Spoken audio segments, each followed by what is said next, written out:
Hello, and welcome to the Future Christian Podcast, your source for insights and ideas into what it means to live as a follower of Jesus in the 21st century. At the Future Christian Podcast, we talk to pastors, authors, and other faith leaders for helpful advice and practical wisdom to help you and your community of faith walk boldly into the future. Here's your host, Lauren Richmond Jr. Welcome to the Future Christian Podcast. I'm Lauren Richmond, and today I'm welcoming Dr. Christina Barland Edmondson. She is a higher education instructor, organizational consultant, and co-host of the Truth Table podcast. She is the co-author of Faithful AntiRacism and has served in a variety of roles in higher education, including as the Dean for Intercultural Student Development at Calvin University. She is also a certified cultural intelligence facilitator, public speaker, mental health therapist, and a consultant in the area of ethics, equity, and Christian leadership development. Christina holds a PhD in counseling psychology from Tennessee State University, an MS degree in family therapy from the University of Rochester, and a bachelor's degree in sociology from Hampton University. Her writing has been seen and referenced in a variety of outlets, including Essence.com, YourBlackWorld.com, and Gospel Today magazine. All right, welcome to the show, Dr. Christina Edmondson. Thanks so much for being here. What else would you like our listeners to know about yourself? Oh, what else would I like them to know? That I really enjoy trying to think deeply about a whole lot of things. And so I have a social science background, and people are interesting and fascinating and compelling. But I think maybe more of the quirky stuff is that I'm a big fan of musicals and theater, and I love to be entertained. Entertain me, those with talent. So that would be additional things about me. What's a musical or theater production you've seen recently? Yeah, I have season passes here at Tennessee Performing Arts, where the city I live in. Oh, wow. So I think what's the most recent thing? I told you I'm serious about my theater life. I unfortunately am drawing a blank on the most recent one that I saw, but I can tell you my favorites are like probably the classics, like Les Mis. I can watch Les Mis every week. I probably could watch Les Mis every week. Raising the Sun. I grew up participating in theater as a kid. And so at one of the oldest African-American founded theaters in Baltimore, where I grew up. And so I think that's where that love and passion came from. So, and when it comes back to me, I will, in the middle of this interview, say the name of the play that's coming to mind. I'll be like, let's talk about AntiRacism. By the way, the name of this play is, I'll make it known. Well, thanks for engaging that with me. Share, if you would, about your journey of faith, what coming to the faith looked like for you, and what your faith looks like today. Yeah, so I don't have any memory of there being a time when I did not know that there was a God. I don't think I've ever actually even talked about that really publicly, but wasn't having a conversation in some way with there is a creator. And I remember as a little girl having a very, kind of just like literal faith in the sense of, I was told that Jesus is going to return for God's people. And I was like, hey, why not this Easter? Let's go. Like come and get me. So my parents were active in their local church community. We were not, I have friends who were like, they were at church multiple times a week for, 10-hour services kind of thing. That wasn't quite our story. I mean, my parents were involved, engaged. It was definitely a part of their life, but not just what they did at church, but how they lived outside of church. Especially my mom, I could find my mother praying by the side of her bed throughout the day, weekends or so. And prayer was just a very central part of our family's life. My dad would stop at a red light and say, let's pray together. And so when I think had all the gospel teaching that I'd been taught throughout my childhood really kind of coalesce or enliven within me. I was probably, late adolescence, 17, 18-ish, and I was in college, is when those things became just vibrant before me, that Jesus' love is for me specifically, but also for a people called unto Christ's self. I wouldn't have had that language to describe it in that way at that point. And that love, was unending and unrelenting, and it was towards me in specificity. And that, I think, demanded a surrender of one's life, a grateful giving over of one's life to the God who has given me life and meaning. So I would say that from that point, the maturation of my faith became one that was more marked by study and community with the other Christians, all kinds of communities with other Christians, from that point until now. Great. So I'm guessing just what you shared about your childhood, prayer being so central in your parents' lives, is prayer a helpful spiritual practice for you today still? It is, although I think of prayer as like one of those things, like it has to be a discipline. Like I think it has to be a discipline for a reason. Yep. I mean, things that we call discipline are usually things that don't come like, easily or readily, or naturally. Right. It's a discipline because like for me working out, I'm like, oh, let me go work out. I do not like to work out, but I should work out. So it's a discipline in my life. And I think in some ways prayer can feel like that until it gets kind of habituated. But it is not, I think it's very easy for me to go into like trying to fix things. And I am a person that's like a strategist, versus like my first stop being surrender, stillness, praying, pausing. So I have to discipline myself to do that. I help to lead a early morning prayer line, 6 a.m. Monday through Friday, holidays and all. Wow. So, and that's not necessarily so I can get, there are no Christian points to be given. That is really because I need that level of discipline. Yeah. And being in community praying together is something that I saw as a child. The church that I attended had an early morning in person, I think it was 5 or 5:30 a.m. prayer time that like the for real Christians went to. And so anyway, so I think in some ways I'm living in the tradition of those deacons, probably from my childhood, who oversaw that ministry. That's something that I still do now. I'm intrigued by, you mentioned the discipline of, getting up early and doing this regular prayer, pausing, taking a breath, whatever the words you used. How I can imagine, I'm curious what you'd have to share about this, how helpful a practice it is in our kind of quick take, social media, instant response society. Like, how does that, do you feel like there's like real times where you're like, oh, you can see the practice having real world benefits and implications for you? Yeah. I mean, believers use language like what it means to like be in the world, but not of the world. And one of the realities of the world is that we are always on like a time crunch, like time is, I don't have enough time, or, and busyness in our relationship with time can be, I think for many people, really dysfunctional. And yet I think our identity as believers is that we are on an eternal trajectory, not on a time crunch. And I think that breathing and prayer reminds me that, yes, I got deadlines, I have things to do, but I'm actually a part of an eternal story. And I think that reorients the way that we think about the time that we have, how to use and how to give the time that we have too, right? So, Yeah, part of an eternal story. I like that. Thanks for sharing that. Well, I had Christina on to talk about her book that she co-wrote with Chad Brennan called Faithful AntiRacism, Moving Past Talk to Systemic Change.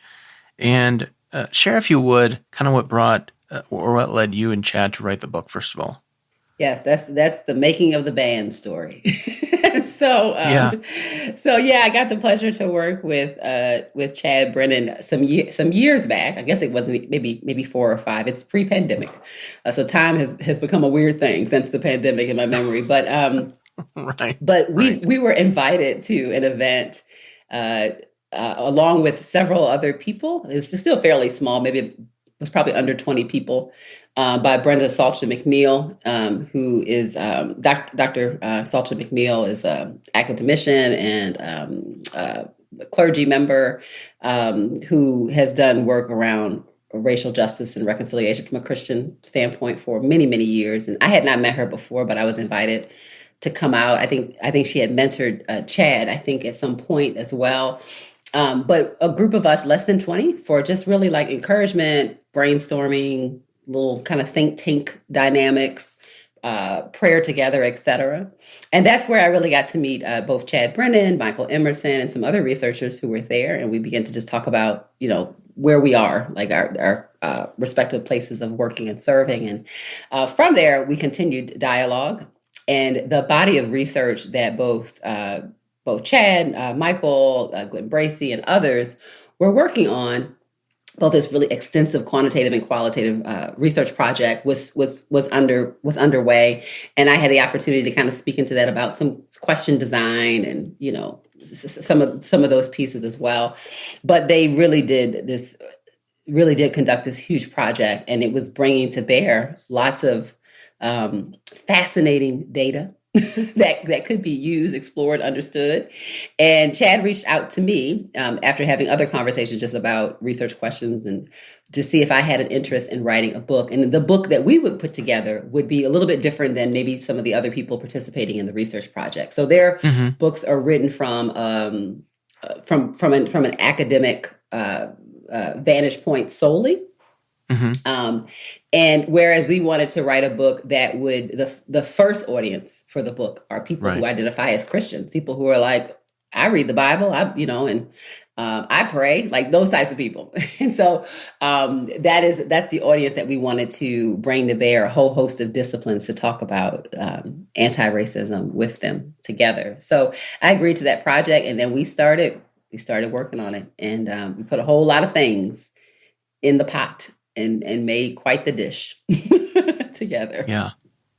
I was impressed by the different research and the data points you had about different from respondents around different topics. I thought that was very impressive. So even for that alone, I thought the research collected was very impressive.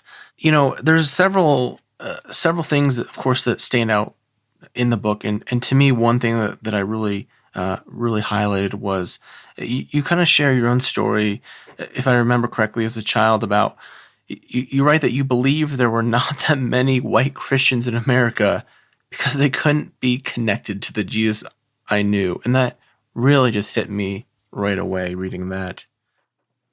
Yeah. I mean, when I wrote that, it wasn't necessarily to like kind of like to shame or to like pinch. Right.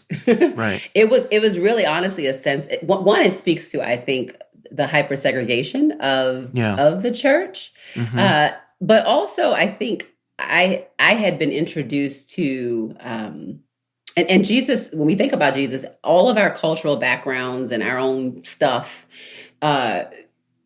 causes us to project into who Jesus is, right? So all of us do on an individual, but also on a cultural level.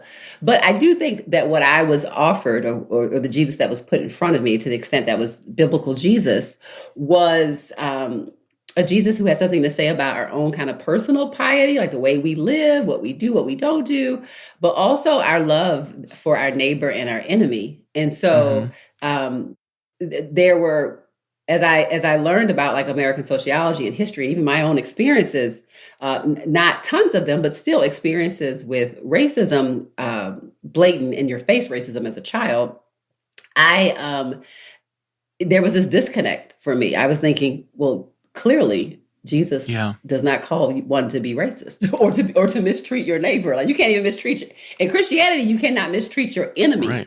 Let alone your neighbor or someone who shares the same faith conviction. So I just thought, okay, this is a small, there may not be a lot of white Christians. The more I begin to learn about particularly the history of racism and the civil rights movement and indigenous genocide and enslavement, and the ways in which there were people who identify as Christians, and not just like, this is my church maybe over here, but like leaders, prominent figures, theologians.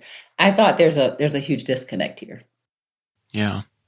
One of the things that I think is, as I understand, like a really formative piece of the book, foundational piece of the book, is you call structural racism, Christians understanding the importance of structural racism, if I'm terming that correctly. And you kind of address this early on in the book, that so often in Christian circles, this can kind of be like these relational dynamics can be turned as a distraction from the gospel. I mean, I've heard this for years and years and years of like, let's focus on the core thing, getting people saved, leading them, sharing the gospel. And then, if we focus on these core things, those other things will take care of themselves. And I'll just say from my perspective, like churches have been focusing on those core things for years and years and years. And somehow these racism issues still remain. So there's a disconnect. But talk about that disconnect and why you don't think that's appropriate. Yeah. So a couple of thoughts come to mind when we hear that. And that, again, to your point, that is really common rhetoric, particularly from sociologically speaking, kind of white evangelical conservative American Christian, right? That this sense of salvation, people coming to Jesus, they will, put down racism and all, in all of its manifestation. And we just know that that's just, we know that's not true. And we also know that there may be something up with this particular expression of Christianity, which seems to have a complicity or kind of a dullness in discerning and or being agitated, or ability to see racial injustice for what it is. So if you think about what it means for, if you go as far back as like the doctrine of discovery, or you think about the ways in which theologians and more recent from the doctrine of discovery, like George Whitfield's use of his theological skills to create a justification for slavery as a practice to come to the state of Georgia. This is one of the most prominent evangelical theologians in the American story. And so there's something in the water. There's something in the water. And that creates kind of this this unique dullness, this insensitivity to racial injustice and racial oppression, even if it's like right in front of people's faces, right? So I think, and again, because we are so hyper-segregated, we may not find ourselves with the opportunity to have other people who are believers say like, this is a blind spot. As a matter of fact, we may even be told in our tradition, maybe in terms of white evangelical conservative tradition, that group is supposed to be the teachers. They're the ones holding the true and unpolluted gospel. They're the ones that should be missionaries and share and exporting this belief system around the world. So there's not even there's even a working belief system that goes against gaining the insight and the correction that is so necessary for us to put down this evil of racism. Yeah. Now I can really, being reminded of your sociology background, I can really, I guess, hear the sociology in some of your words here in the text, because you write about common memory being crucial to forming community.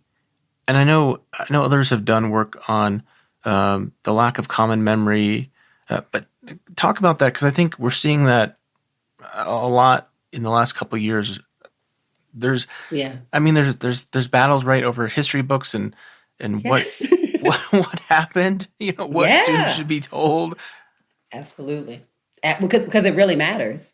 That's not superficial. You can see how powerful it is. I was sharing with someone recently about the Daughters of the Confederacy. So this group of women who are a generation or more out from the Civil War, and really they have this charge to uphold the memory of Confederate soldiers who died in the Civil War. And again, we can credit them with a significant amount of the Confederate statues and, all around the United States, for example. But that's not the only thing they did.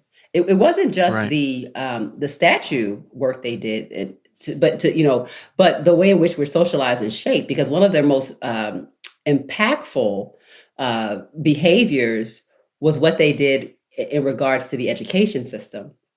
So one of the reasons why you talk to people who are still looking at the Civil War, like, who's still on the side of the Confederacy in 2022 as it relates to the Civil War, is because one of the things the Daughters of the Confederacy emphasized, and they used their influence through the school systems, through not just in the South, as much as they could throughout the United States, was to promote some specific ideas. One of those is that slavery was not that bad, and that most enslaved people were treated like family. So that almost sounds like a talking point. And the reason why is because it was one of the few talking points that was emphasized. And then also one of the biggest ones is that the Civil War was not about slavery. So that was that's one of many talking points that were reinforced all the way up into the 1970s in textbooks in the United States of America. So we have there's a socialization process. And so textbooks are real powerful. The Daughters of the Confederacy knew that textbooks were powerful, and they still are. They still are powerful. What does it mean to have a textbook today in 2022 that does not talk about the history of Reconstruction at all? That might say, like, the Emancipation Proclamation happened, Abraham Lincoln set the slaves free, and everything was great. Yeah. So that today in 2022, when you talk about there's still racial injustice, people are like, what do you mean? There was the emancipation, or there was Dr. King, there was a civil rights movement. So nobody actually talks about what happened in the late 1800s when the Emancipation Proclamation went forward, and the ways in which there were more Black senators then than there are now, and how that came to be. And the founding of the Ku Klux Klan, the over 5,000 lynchings in the country, the targeting of Black neighborhoods and businesses for eminent domain. So there's a long, long history, and I'm just speaking about a slither of Black American history related to racial injustice, and not even the full scope. But if you give one sentence to it, one page to it, then it helps to cement the ignorance, right? And it's an ignorance that some people are actually even attracted to, right? Because when we have to reckon with the realities of history, it can cause us not to feel good, right? Right. Because it doesn't feel good. So there's a psychology term, strategic ignorance, right? Where it's like, don't tell me the stuff that I don't want to know, right? And I think if you have power and you have strategic ignorance, you can shape textbooks and the media and all kinds of things to reinforce practices and ideologies that don't cause these kind of identity crises and existential crisis, and it doesn't rub up against American mythology. Yeah, so it's funny because I remember even as a kid, and I went to Christian school, being taught this in the textbook, I swear, like, oh, Robert E. Lee was a swell guy who just was, he didn't really want to do it, but he was a Christian and signed up for the cause, just to support his fellow countrymen.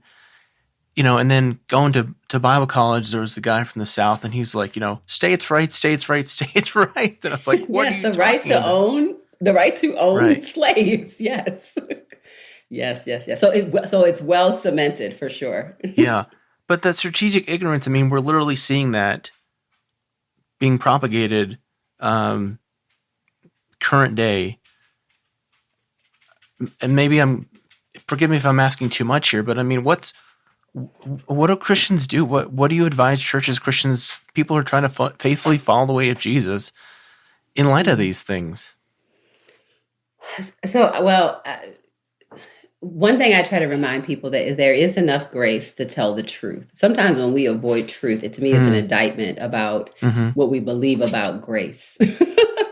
And we can actually take an honest look at, in the case of we're talking about focusing on the states alone of the United States history, we can actually tell the truth about it. We can tell the good stories, but we can also tell the really disturbing and painful stories and their present day outworkings and consequences. There is enough grace to tell the truth. And if the people who claim to be the people of grace, who have been shaped and born again by grace, if they won't tell the truth, right? Then we have a real crisis on our hands. And so that's one thing I invite people into doing. I would also say that it is not lost on me, the doctrine of the Catholicity of the church, that Christ has called to himself people from every tribe, nation, and tongue. And there is something for us in our spiritual development and understanding in having people who have very different stories and experiences than our own, who help us in our Christian maturity process. Again, American Christianity is largely hyper-segregated, but there is much for us to learn through the stories of other believers and their experiences of the world and how they have been treated. And if we truly saw them as brothers, as siblings, as brothers and sisters, as siblings in Christ, then we would have to lend our ear and our hearts and our compassion towards them. So believers of color, and as the book highlights, even specifically African-American believers, have a very different way of thinking about race relations in the United States in comparison to white Christians. And I think it shows just how hyper-segregated and disconnected, for example, those two groups are from each other, and that you would have one group that's like, obviously, we have a race problem. And another group that's like, whatever do you mean? It just speaks to the lack of credibility that the group with more social power, white Christians, have in not listening to the voices and experiences, for example, of Black Christians. Yeah. I really like that line, there's enough grace to tell the truth. What a powerful statement. I think so often white people just get this overwhelming shame and guilt, and again, that's literally what some of the state laws, education laws, are. Right, we don't want anybody to feel guilty. Yes, and just to kind of proclaim the Christian people message. People will feel bad. There's enough grace to cover this. There is absolutely enough grace to cover it. I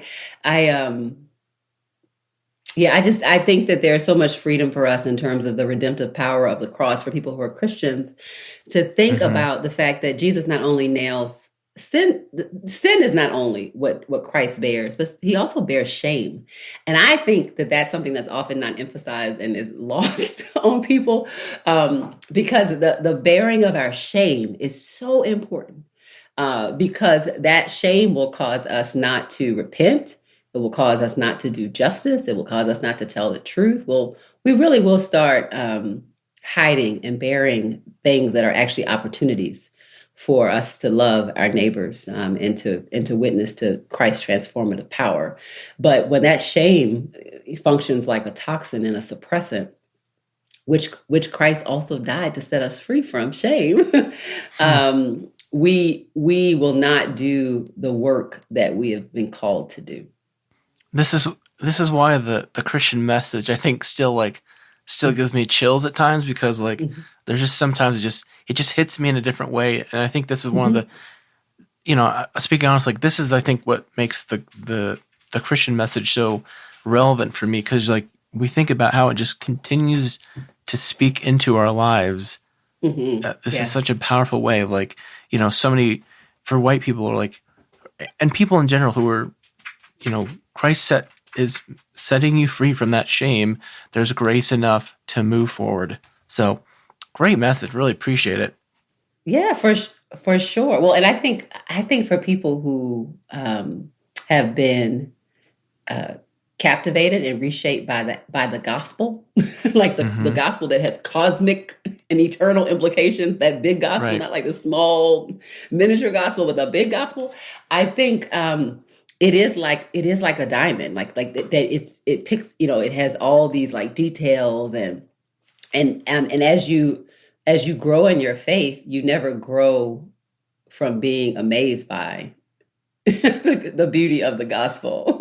I just think that people who are the most mature in their Christian faith are the most childlike in the sense of their appreciation of the simplicity of the gospel, right? We never mature out of being impressed by just the profound beauty, joy, and how encompassing Christ's gospel is. Yeah. Yeah, this is great. Let me ask you a couple more questions here. Our time is running pretty quick before we take a break. One of the things, I think this was, I don't know if you're familiar with Dan Stringer. He wrote a book, Struggling with Evangelicalism. And one of the things he highlighted is that people can label themselves like evangelical as a political identity more than a spiritual or religious identity. You talk about the challenge of Christians often choosing political views over spiritual views. I mean, you've probably heard this said many times that, people get cable news 20 hours a week. They get their pastor 1 hour a week type thing. Mm-hmm. Yeah. I mean, as a sociologist, right? Like, what advice do you have for pastors? Oh, my goodness. God bless pastors. Pastors get picked on quite a bit. I tend to have I'm married to a pastor, but I have lots of very good and close friends, and I teach pastors at times. So what I would prompt the pastor to do is to remind the people that if we were just to eat one fantastic, awesome, big meal once a week, we would still be malnourished, right? Yeah. And that there is something about the way in which we learn from the Hebrew Scriptures, Old Testament and to the New Testament, about the way that we're to live our lives reflecting on the Word of God. Like, this is what we're supposed to be thinking about throughout the day, what we're supposed to be praying about. We have to have gospel-saturated lives. It cannot be an add-on. And so I would be inviting people into that, to a life of Christian discipleship and education, to really be surrounded by that and be thinking about and praying about that within the local congregation of how to encourage people in that regard, which is beyond just, a Wednesday night Bible study and the sermons, which are obviously impactful and important, but we have to think about how do we live as believers. Yeah. Hour to hour, day to day. The other thing I would say is that I think they do have a right to challenge people about the messaging that they're receiving. So, and one of the ways they can do that, they can say, who are your sources of credibility? Usually when I teach, I ask people to tell me in advance, like, who do they feel like is their unbiased, whatever that word means to people, source of credibility. Because I want to know who is in the room with you and where I'm teaching. Like, I need to know who else is here with you in your thinking. And I think ministries should ask people that question so that they know what is forming and shaping actually their kind of worldview and ethic within the congregation. And one of the things that churches don't do, right? Because churches are not schools, they're not universities, and for a good reason. But one of the things that helps us in the academic setting is that we actually test people about what they say and what they believe. Like, we give people tests. And so there are a lot of, I know tons of pastors or speakers, and myself included, that, we have spoken places and people will come up to us and say, I remember when you said X, Y, Z. And I'm thinking, like, I didn't say that. That wasn't even in my notes. So all of that to say that there are times when we think we're communicating a message to people. And pastors, as the research bears out at times, there can be a disconnect with what they believe their people are getting and what those people are actually walking home with. And they don't have a way to test that. It's not like they're saying, like, at the end of their sermon, let's do a pop quiz on that. If anything, what ends up happening is some scandal breaks out or somebody disappoints them. And then they're like, how could this have ever happened here? How could this happen on my watch, right? And so all of that to say is that we have to be kind of giving each other opportunity to discern our ethics and beliefs. Yeah, continued on this kind of topic and theme of church and discipleship, you're right that connection matters before content, that relationships matter. Can you talk more about that and what that looks like in practice?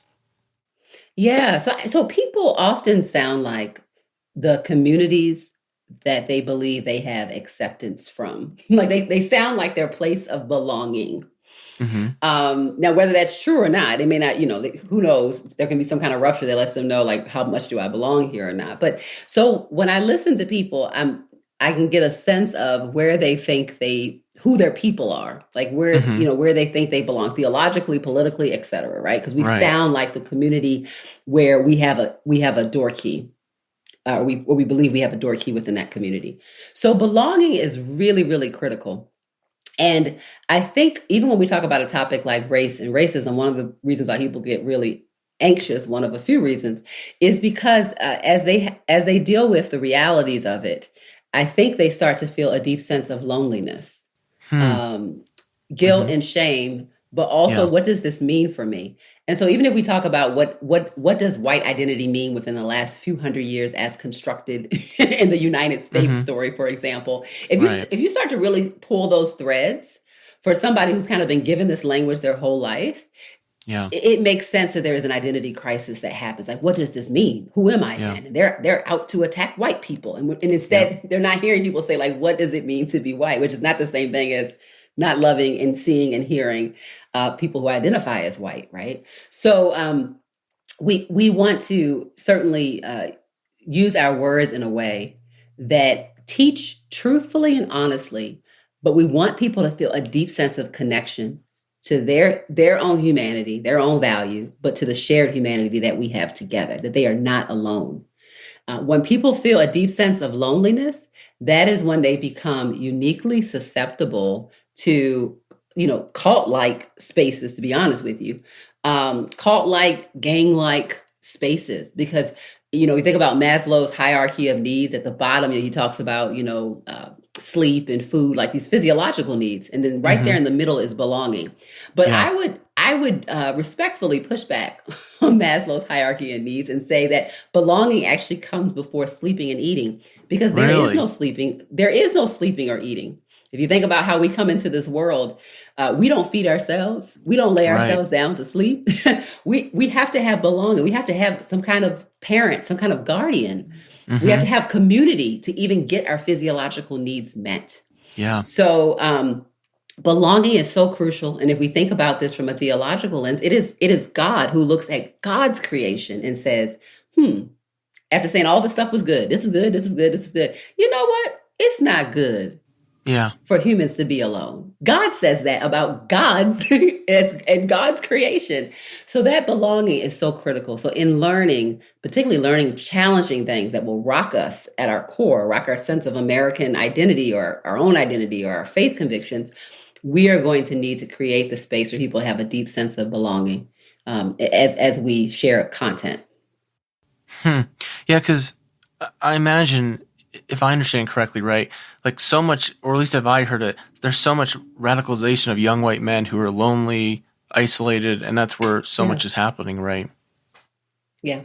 No, I worked in Christian higher education as an administrator for almost a decade. And it's one of the things that I would raise to my colleagues, particularly my white male colleagues from representing different institutions. I would say, I think we got an issue. I think we have an issue. And I am concerned. And so discipleship is so important for all people. And I think oftentimes what we have offered different groups, particularly men, we tend to have offered them this narrative or story of bravado in some cases, which reinforces, quite frankly, it reinforces loneliness.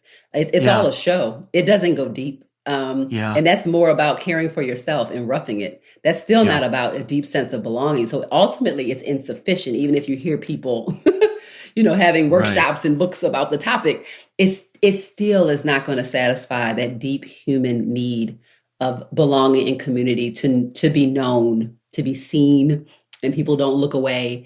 And when we are not offering that to young men, and obviously people are accountable for their own sinful behavior, we shouldn't be blown away when we see tiki torch Nazis in Charlottesville saying, "You will not replace us." Like, look at me. I am, you're trying to get rid of me, right? What we saw was a very dangerous, frightening tantrum of people who did not feel seen or loved, and they are not going to have a place. So they're yelling out things like the Jews will not replace us and you will not replace us. That is a cry, perversely distorted, but it's a cry for belonging and community. Wow. Yeah. Really good stuff here. I'm glad you're pointing out the kind of like the so often kind of like men's ministry motif of this kind of like rugged masculinity that is just problematic in many ways. Lonely. Yeah. There are more questions I want to ask you, but for the sake of time, let me ask you one more, and then we'll take a break. You said earlier that there's something in the water. We've talked about the historical problems in the church going back. I mean, we could go back further, but even just starting with the doctrine of discovery to George Whitefield, right, and justifying slavery, American Christianity and the church has huge historical problems. Like, what church, what keeps you in the church? Why does it still matter? Do you think it's still valuable? And I'm making an assumption there, but if I'm hearing it correctly, it's something you think is still worth keeping. Oh, yeah. Oh, my goodness. Yes. Yes, for sure.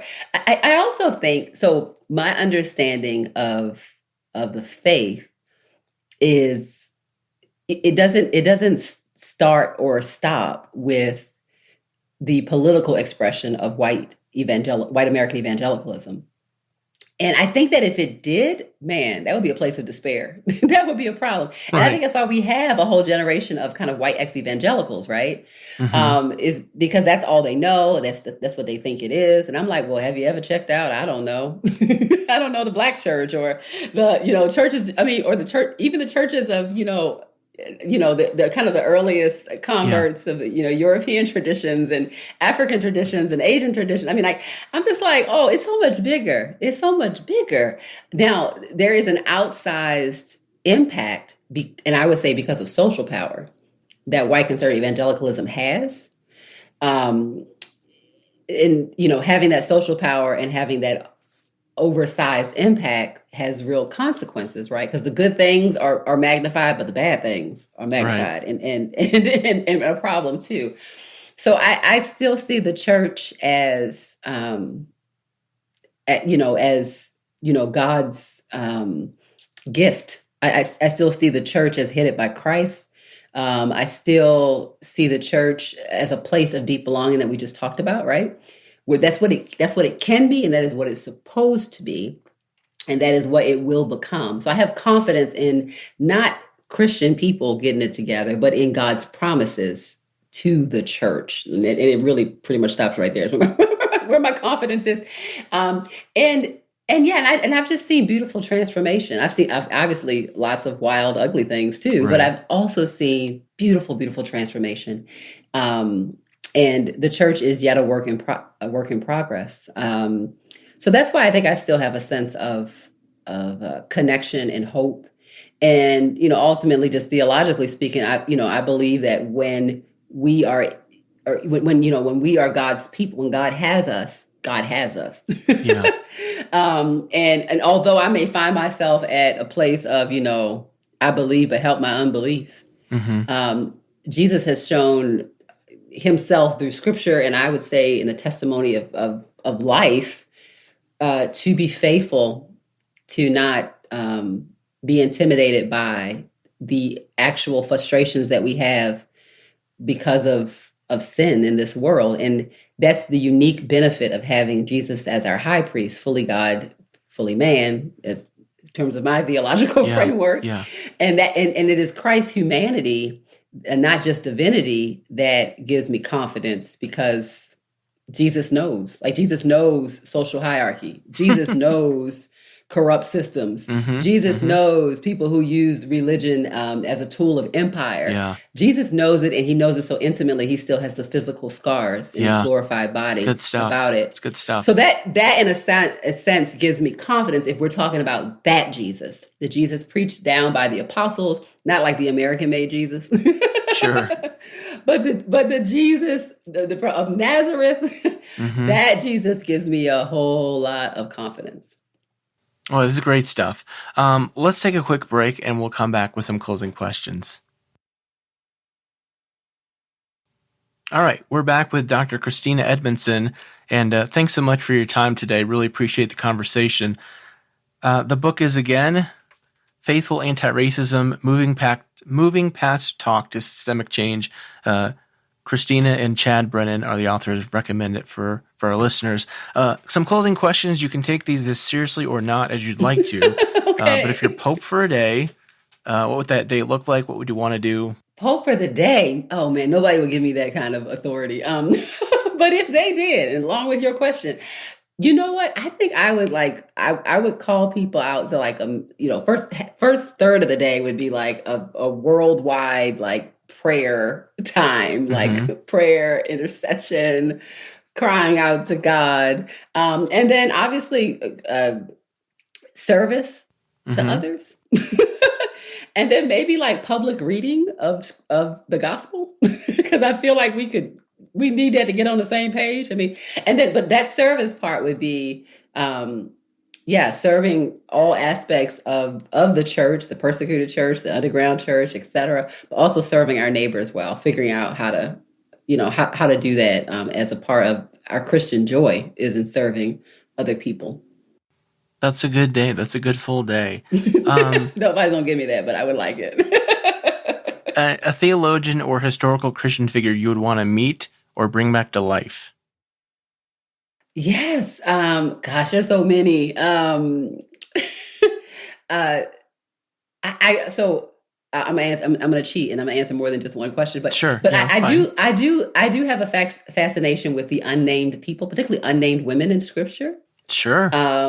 Right. So whether it's, widows and just people who are just kind of unnamed, but are highly impactful to the redemptive narrative and story. I want to know them by name. But in terms of more recent American history, I mean, I would love to meet someone like Harriet Tubman, who again is an example of a person whose resistance to racism and injustice, and even implicitly sexism, was rooted in these palpable convictions about God and God's love for her and God's redemptive story.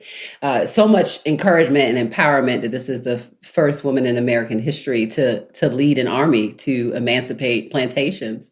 I mean, this is an amazing woman. Talk about a woman of biblical character.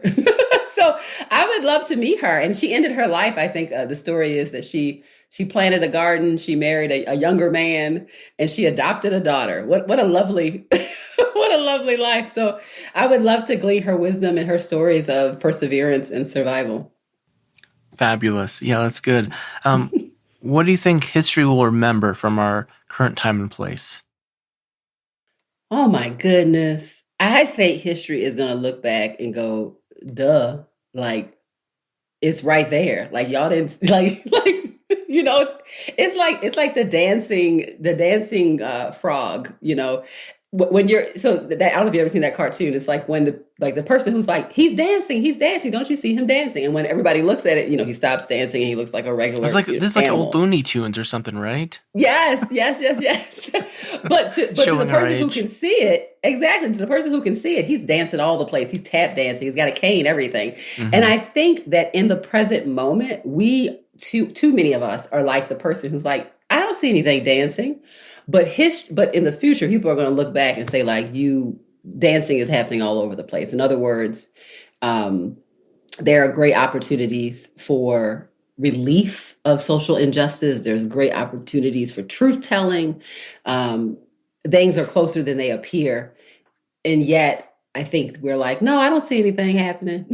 So yeah. I'm hoping that's not what they say about us, but I think that's what they might say about us in the future. Yeah. What are your hopes for the future of Christianity? Yeah. Well, my hope is in Jesus. Sociologically speaking, I expect for people to do what they have done throughout a significant part of history, unfortunately, which is for Christianity to kind of be used as a way to amass social power and political power. And so I think that is what we have before us and what will continue without revival or intervention, expressions of God's grace. I do not think that God is intimidated and that God's plans are not confused or thrown off or derailed by our nonsense. But I do think that that's one of the things that is going to be happening. It is an opportunity, though, as people are the ex-evangelical movement and as people who are, passionately calling themselves Christian nationalists, it is an opportunity for there to be clarity about the gospel and about the people of God, who from the very beginning and the founding of the church have been kind of this minority ragtag group that's kind of weird to everybody. It's like, oh, they're taking in children that people throw away. They like women speak here. People who used to own slaves, like, Philemon is like, oh, this is now my brother. As a matter of fact, he might even be my superior because he's been so impacted by the Apostle Paul. Like we should be really odd in our society. So it is an opportunity for the odd ducks amongst us, the odd duck Christians amongst us, for us to stand out during this season. That's good. That's a good hopeful take. That's all I got. Yeah. Well, thanks so much for your time. I really appreciate your conversation. Tell our listeners where they can find out more about you, connect with you, those kind of things. Yeah, for sure. So I'm still on Twitter. Didn't run away quite yet. So it's at Dr. C. Edmondson. That's my handle there. So you can see my musings and my thoughts, and they're all over the place, from a little psychology, political science to, prayers. It depends on how I'm feeling at the moment. No rhyme or reason to my Twitter account right now.